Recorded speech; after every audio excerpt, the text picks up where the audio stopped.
Hello everyone, welcome to our channel. So today we're going to discuss about threats to server security. Okay, so how to maintain a server, how to secure a server. So what are the different threats which attack on server? Okay, so how to secure our server. So our major concept is threats to server security.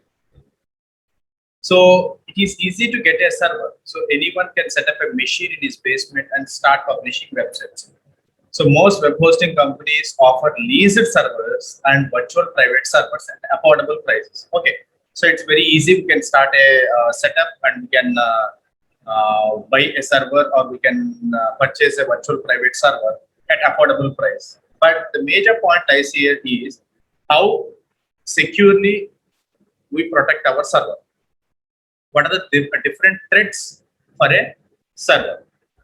So fortunately, there are plenty of forums and online documentation to help newbie system administrator get started. So there are these 9 threats are common ones that attacker like to use to either gain access to your server or bring it to its knees. Okay, so there are 9 common threats in which attackers attack your servers. Okay, so what are those 9? So we'll discuss now. First one, brute force attack. So these 9 are most important attacks which attack on your server. So in a brute force attack, the intruder attempts to gain access to a server by guessing a user password, usually the root administrator. Okay. So what happens in brute force attack? The intruder. So we already discussed who the intruder is. Okay. So intruder is a person who attempts to enter into your network without any access. So intruder attempts to gain access. So he will try to gain access to the server which you are having by guessing a user password. Okay, so he will guess a password through the SSH server, mail server, or other service running on your system. So the different services which are running in our system, he will gain access through those services and he will attack. The attacker will normally use software that will check every possible combination to find that one that works. So what he will do? He will usually use a software. Using that software, he will check every possible condition. Okay, that works. So brute force detection software. So there is a software called brute force detection. So he will use this software to gain access to your server. Will alert you when multiple failed attempts to gain access are in progress and disable access from the offending IP address. Okay, so using this software, he will attack and gain access to your server by guessing your user password. So this is the first and most important one, that is brute force attack. Second one, open relay. So what is open relay? So it's a mail transfer agent. So we call it as MTA.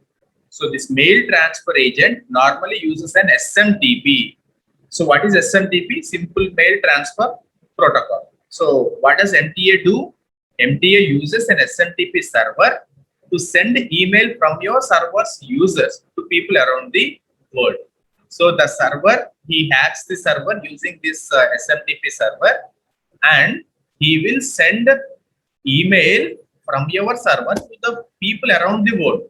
So what they will think that the emails which are coming straight away through your server, you don't know that your server has been hacked or attacked by that particular intruder. So with an open relay, anyone can use our SMTP server, including spammers. So using this open relay, what happens? Anyone can use your SMTP server. Okay, so including spammers. So not only it is bad to give access to people who send spam, it could very well get your server placed on a DNS blacklist. So this is the worst case. So what happens? Your server will be placed on a DNS blacklist that some ISPs will use to block mail from your IP. So what does this internet service providers will do? Because your server went through a DNS blacklist. So what exactly happens now? These ISPs will use to block mail from your IP. It is very easy to close an open relay. Just follow the documentation for your MTA. And this is the second most important attack. And third one, botnet. Okay, so attackers use botnets to automatically run and distribute malicious software on agent servers. So what does these attackers do? they use botnets and they make your server to run through a malicious software. Okay, so which is full of virus. So they can use the agent machines to attack or infect others. So what they will do, they will use this botnet and distribute malicious software, and they try to attack or infect others, because all of this can be done automatically without user intervention. So no one will know that an attacker attacked your server using botnet. Okay, so botnets can spread very quickly and deadly for larger networks. So these botnets, what happens, they spread very quickly. Okay, and the users will no way know that their server got attacked by using this botnet. They are commonly used in DDoS, denial of service attacks, and spam campaigns. Next, DOS. So DOS is one important thing which is called as denial of service, and is a technique attackers will use to effectively shut off access to your site. So what they will do, they will use this DOS, that is denial of service, and they will effectively shut off access. So your site will not be accessed. They accomplish this by increasing traffic on your site so much that the victim server becomes unresponsive. So what exactly they will do? They will increase huge traffic on your site so that the victim server becomes unresponsive. So our server will become unresponsive. So while some DOS attacks come from single attacker, others are come from DDoS, that is distributed denial of service from large number of attackers. Okay, so the most important thing here is they will increase huge traffic on your site so that our server will become unresponsive. Okay. Next, cross-site scripting, and fifth one is cross-site scripting, or we call it as XSS, is a technique that makes use of vulnerabilities in web applications. So what they will do, they will make use of vulnerabilities. So according to UK dedicated hosting servers, specialist at 34sp.com, the vulnerability allows the attacker to inject code in a server-side script. So what they will do, they will inject a code in the server-side script that they will use to execute malicious client-side scripts or gather sensitive data from the user. So you can fix most XSS problem by using scanner software. So using the scanner software, we can fix this XSS attacks. So next, SQL injection. Sixth one is SQL injection. Like XSS, SQL injection requires a vulnerability to be present in the database associated with the web application. Okay, so what they will do, SQL injection requires a vulnerability. So to be present in the database which is associated with the web application. So what they will do is the malicious code is inserted in the strings that are later passed to the SQL server. Into the strings, they will pass the malicious code that are later passed to the SQL server, parsed and executed. As with other vulnerability dependent attacks, you can prevent it by scanning for problem code and fixing it. So next is malware.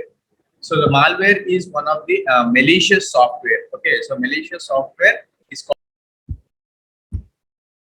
So it can take the form of viruses, bots, spyware, worms, trojans, rootkits, and any other software intended to cause harm. So what does it take? It may take the form of viruses or bots or spywares, worms, trojans. So it may attack the user's computer, other computers through the user's own system. So having proper firewall and security software protection, we can usually prevent the malware. And next is unpatched software. So most threats to a server can be prevented simply by having up-to-date, properly patched software. Okay, so all server operating system vendors have distributed public security updates by installing them on your own system in a timely manner. The last one is careless users. The most relevant threat to your server security is user carelessness. If you or your users have passwords that are easy to guess, poorly written code, unpatched software, or lack of security measures like antivirus software, you are asking your trouble. Okay, so these are all 9 threats for a server.